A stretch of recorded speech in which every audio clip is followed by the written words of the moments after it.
Ok les gars, avant de vous présenter cette session qui a été vraiment incroyable, je voulais faire le point sur deux choses. Déjà la semaine dernière, il n'y a pas eu de vidéo sur la chaîne, simplement parce que on tournait un projet avec le frérot Hugo et d'autres joueurs. Ça va être incroyable, ça va sortir sur YouTube, ça va être hyper kiffant. Ça s'appelle Poker Borderline, Pékin Express version poker. Vous allez voir, je suis à 100% sûr que vous allez kiffer et que ça va être un gros carton. Voilà, c'était le petit message avant la session.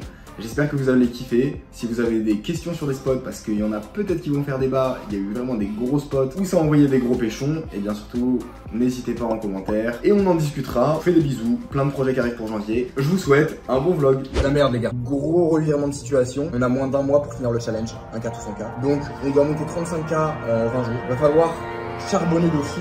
Allez, go! Yo les gars, on est dans notre tuk-tuk, direction le grind. Let's go! Qu'est-ce qu'il y a là? Dans les bouchons au calme, on va grind. Il est assez tôt et on va grind assez tard. Donc là, on a 10 bonnes heures de session. Ouais, c'est on va se régalos. Est-ce que je vais encore run en descend et encore une session positive? Oui, t'es un gros chata. On va voir. Allez hop, moi je in 2K, toi tu in. Et on attend que la table s'ouvre. Deux top regs sur la table, qu'est-ce qu'il y a? Deux top regs. Enfin, un meilleur que l'autre. On se retrouve pour ce jour numéro 9 au Cambodge et on attaque directement sur la 5-10. J'arrive à la table avec mon acolyte Hugo et je dépose 2000 $. Je grind tranquillement jusqu'à découvrir As-Valet off au cut-off. UTG call et Hugo qui est au hijack décide de relancer à 50 $.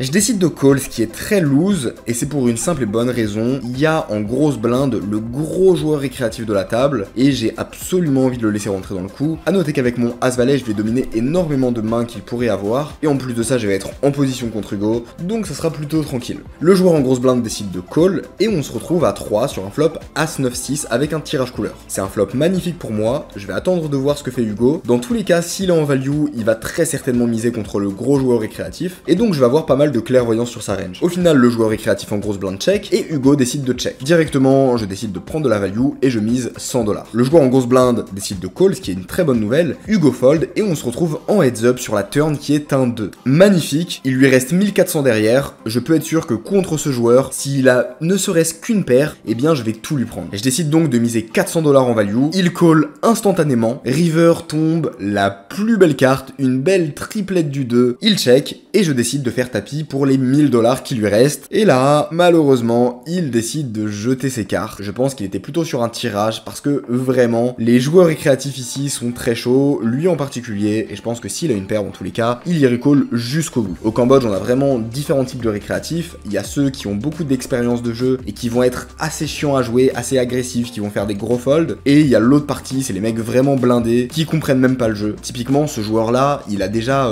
dans un pot à 3000, 4000 €, il a check back river nuts absolu. Genre vraiment les nuts dans un spot.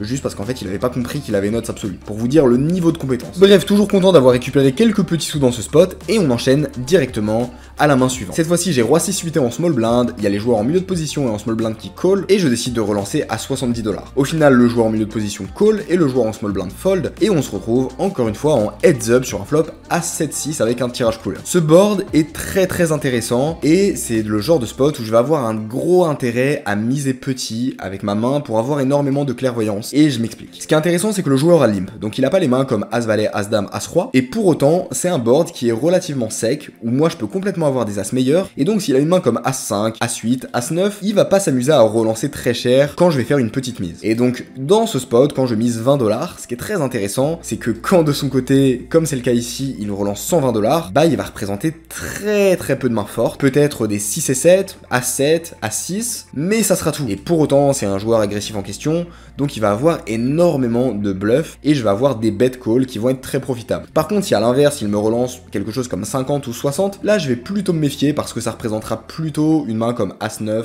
As-8, mais quand il raise cher, c'est un très bon signal et ça indique beaucoup de bluff pour très peu de value. Dans ce cas précis, il me relance à 120 $, je décide de call, turn tombe un 2 qui est plutôt une bonne carte, je check pour garder ses bluffs en espérant qu'il continue à miser. Malheureusement, il check, river tombe un 4 et encore une fois, il représente principalement des bluffs ici, donc je vais plutôt checker et espérer qu'il me donne encore de l'argent avec ses bluffs. Malheureusement, il décide de check back, je retourne mon roi 6 et je remporte ce pot. Et la suite de la session déroule très facilement. Je touche pas mal de bonnes doubles paires floppées ou des premiums, j'arrive à faire grossir facilement les pots et à prendre pas mal de sous. Jusqu'à ce qu'arrive un spot décisif pour cette session. C'est un spot qui va être très complexe et qui va faire débat. J'ai As-Dame dépareillé en début de parole, je relance à 30 $.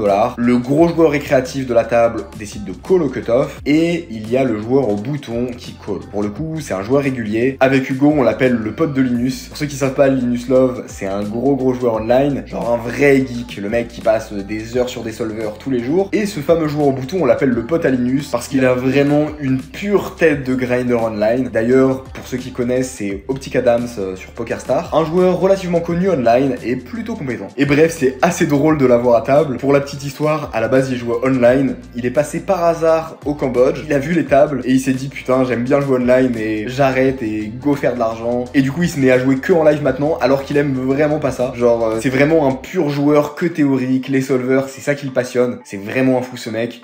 Mais bref, il est adorable et on passe des bons moments à la table. Bref, je me retrouve contre ces deux joueurs, le gros joueur récréatif et le gros reg de la table, sur un flop As-Roi-9.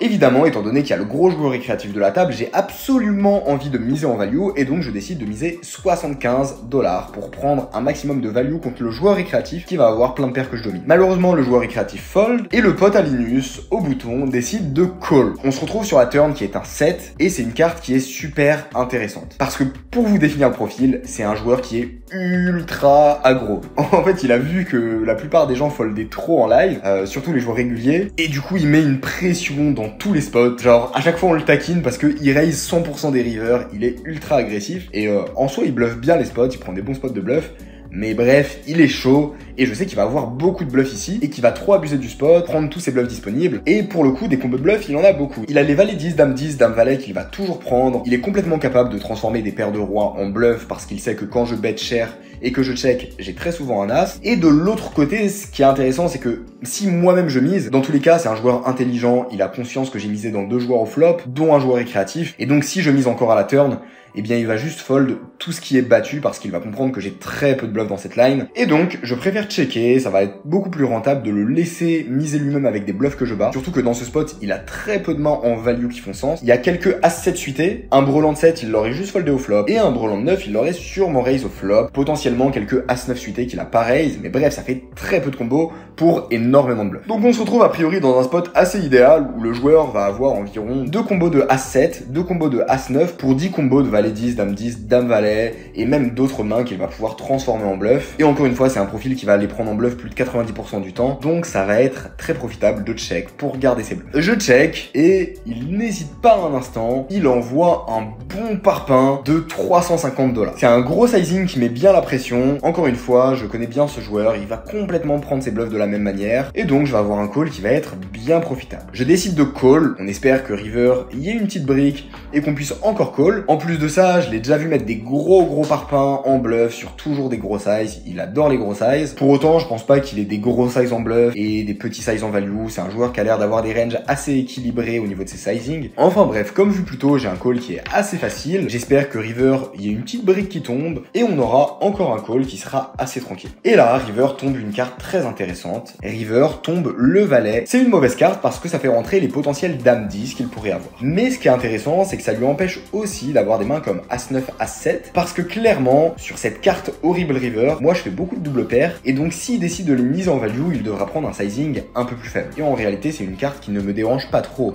parce qu'à part les 3 combos de roi 10 suité qu'il a touché, il a encore bien plus de valet 10 et de dame valet qu'il va toujours continuer à bluff parce que quand je mise cher au flop et que je check call à la turn, bah il se doute que j'ai pas une petite paire faible, il sait que dans tous les cas j'ai un as au minimum et que il a juste un bluff et que sa main ne bat rien du tout, et pour autant il comprendra que étant donné qu'il bloque les doubles paires et qu'il bloque les quintes, il aura un bon combo de bluff et il va dans tous les cas beaucoup trop le prendre.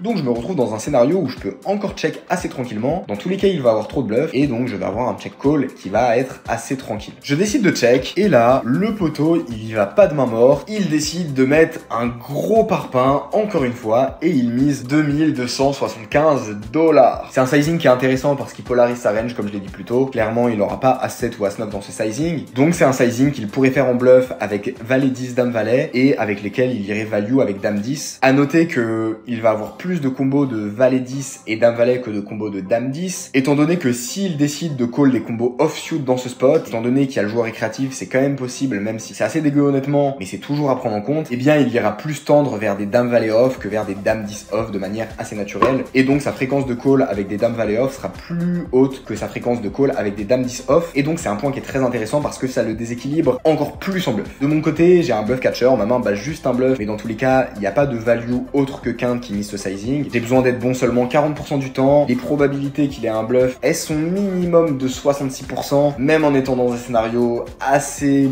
pessimiste. Je pense que ça peut monter plus haut s'il se déséquilibre dans les combos off, et encore une fois, je l'imagine quasiment jamais abandonner une main comme dame valet ici à la river. Donc naturellement, j'ai un call qui va être très profitable, mais bon, c'est toujours un coup qui fait réfléchir, parce que si je call et que je perds le spot, eh bien je passe perdant de 1500 $ sur la session, et pour autant, si je le gagne, eh bien je passe gagnant de plus de 4000 $ sur la session, et ça serait le plus gros pot gagné depuis le début qu'on est au Cambodge. Bref, c'est un spot décisif, j'hésite un long moment, et après avoir fait le tour dans ma tête pendant plusieurs minutes, je suis convaincu que c'est un call, et donc je décide de jeter le jeton au milieu pour call. Et à ce moment-là, il retourne une dame, puis un 10.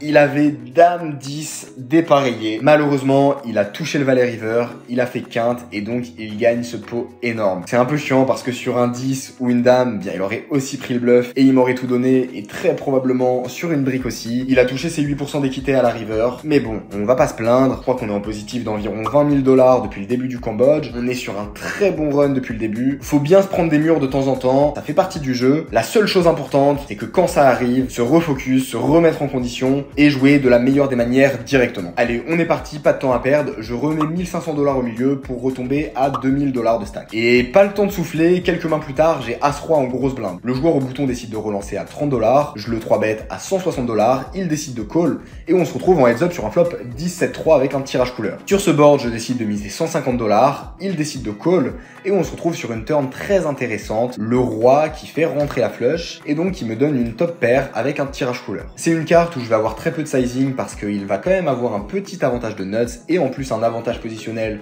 et des gros stack size, donc c'est compliqué pour moi contre un joueur régulier d'avoir une grosse fréquence de bet ici et surtout d'avoir des gros sizing. Je décide donc de miser 200 $. C'est très important ici contre un joueur régulier de protéger ma range en ayant beaucoup de checks et beaucoup de bets petits avec plein de types de mains. Il décide de call et on se retrouve sur la river qui est un as qui me donne double paire. Là-dessus encore une fois, je vais avoir beaucoup de bets small, surtout hors de position. C'est un play qui va grandement faciliter mes décisions, me permettre d'équilibrer mes ranges. Je décide de miser encore une fois 200 $, et là, il hésite un tout petit moment, et il décide de relancer à 700 $. Honnêtement, sa relance, elle est ridicule par rapport à la taille du pot, c'est assez petit. Dans tous les cas, il me laisse des trop bonnes cotes pour que je fold, mais j'hésite à lui revenir dessus à tapis, étant donné que j'ai l'as qui bloque la flush. Le seul problème, c'est que c'est un joueur qui est pas non plus très compétent, il a fait beaucoup de calls dégueulasses dans le passé, et donc c'est pas vraiment le mec que j'ai envie de bluff dans un gros pot pour lui faire des gros folds, et donc je décide simplement de call. Au final, il retourne au roi 10, il avait la double paire inférieure, assez ambitieux de sa part de value aussi rapidement, mais au final je gagne ce gros pot, donc très satisfait. On enchaîne avec la main suivante, j'ai encore As-Roi, cette fois-ci au bouton, il y a une option à 20, tout le monde fold avant moi et je décide de relancer à 80 $. Le joueur en option call, et on se retrouve en heads up sur un flop dame 5-3 avec un tirage couleur. Je décide de miser 20 $ au flop, et face à ça, il décide de me relancer à 130 $. J'ai deux overcards bien vivants, je décide de call et on se retrouve sur la turn qui est un 9. Sur cette turn, ce joueur décide de miser 250 $. Pour le coup, c'est un joueur récréatif, assez agressif, assez chaud, mais qui est quand même capable de faire des folds quand on le met dans les bonnes lines, surtout que j'ai une image qui est assez crédible. Et franchement, à partir du moment où le mec me mise 250 $ sur un board aussi dynamique, alors qu'on est très deep en stack size, je suis certain et convaincu que le mec n'a jamais de nuts dans ce spot. Genre s'il a 5-5, 3-3, dame 5, dame 3, dame 9, il va toujours aller chercher des plus gros size pour pas me laisser des cotes gratuites. Je peux me tromper, au poker, on n'est jamais sûr de rien, mais franchement, s'il y a un spot où je dois avoir une certitude, c'est bien celui-là. Bref, je sais qu'il a très peu nuts, qu'il peut jouer des tirages comme ça, qu'il peut jouer des mains comme dame 10, dame valet comme ça. En même temps, je suis un joueur assez sérieux en perçu. De son côté, c'est un joueur qui est capable de faire des folds. Je vous fais pas de dessin, vous connaissez la suite de l'histoire. Le plan, c'est d'envoyer un petit raise turn et de mettre un gros parpaing all-in river et de lui faire littéralement tout fold. Certes, sur une table comme ça, c'est pas là où je suis le plus à l'aise pour mettre tout mon stack en bluff, mais j'ai pas le choix, je dois faire confiance en mon instinct, je dois faire confiance en mon analyse, et donc je décide de relancer à 650 $. Il hésite un long moment, il regarde ses cartes, il compte son stack, il compte mon stack, et il finit par fold. Les gars, on roule littéralement sur tout le monde, même avec ce pot à plus de 5000 $ qu'on a perdu, je suis toujours break-even sur la session, c'est juste un régal. On se retrouve pour le dernier spot de cette session, la main décisive. J'ai une paire de valets en small blind et il y a une baleine en milieu de position qui relance à 40 $. Alors je sais, à chaque fois je dis la baleine de la table, mais les gars, c'est qu'il y a vraiment 3-4 mecs ultra larges qui en foutent partout sur mes tables à chaque fois. Et donc, soit je joue contre un reg qui est compétent, soit je joue contre un gros fiche. Il y a genre juste 2-3 joueurs récréatifs à la table qui jouent à peu près sérieux, mais il y a vraiment des joueurs ultra blindés qui perdent plus de 100 000 € par mois, tous les mois au poker. Et donc, ce qui explique les plays un peu what the fuck. Et donc ici, le joueur en milieu de position, c'est un des plus gros joueurs récréatifs de la table. Il décide de relancer à 40 $. Et avec ma paire de valeurs en small blind, bah en fait, j'ai presque envie de faire tapis directement. Je sais, ça paraît un peu fou, mais vraiment, ce mec-là, je pense qu'il est capable de me call avec une main comme valet 6 suité, juste parce que il a envie de gagner le pot. J'hésite, je réfléchis, je suis sûr de rien par rapport à ce read, c'est juste mon feeling. Au final, j'ose pas vraiment mettre all-in, surtout qu'il y a le joueur en grosse blinde qui a l'air d'être assez investi dans le coup. Je lui fais des petits regards, mais je vois qu'il jette pas ses cartes, il les tient pas dans sa main, donc il a l'air de vouloir attendre de voir ce qui se passe. Ça me rend assez méfiant parce que du coup, il peut avoir une paire de dames ou mieux et complètement me dominer. Et donc, je décide simplement de juste faire un bon raise par pain et je relance à 270 $. Le joueur en grosse blind fold et le joueur en milieu de position décide de snap call. Et là, je me dis, putain, si je faisais all-in, il y avait quand même moyen qu'il se chauffe. Au final, on se retrouve en heads up sur un flop roi 9-4. C'est pas le meilleur des flops, clairement, parce qu'il a beaucoup de rois dans sa range. Mais le truc, c'est que c'est un joueur ultra agressif, qui a beaucoup trop de bluff. Genre ici, dans ce spot, il a 10 et 2 suités, quoi. Surtout que j'ai pas non plus relancé trop cher pré-flop. Et donc, bah, j'ai juste envie de check et call 3 fois. Dans tous les cas, il aura trop de bluff par rapport à ses values. En plus de ça, c'est un joueur qui value signe pas tellement river. Typiquement, s'il a une main comme roi 8, il va miser flop, il va miser turn et il va juste checker la river. Alors qu'avec ses bluffs, il va toujours en envoyer 3. Donc, je vais avoir des check call 3 fois qui vont être très profitables. Ça fait pas plaisir, c'est pas très bandant. Mais bon, quand on est comme ça dans ce spot, eh bien, on doit juste croiser les doigts et espérer de tomber contre le 60-70% de sa range qui a rien touché. Et espérer gagner le spot. Il y a pas grand chose à faire, il y a pas trop de stratégie poussée à faire. Contre des joueurs aggro comme ça qu'on fout partout, bah c'est juste on met les sous au milieu et on espère que ça se passe bien. Je check, face à ça, il décide de miser 260 $.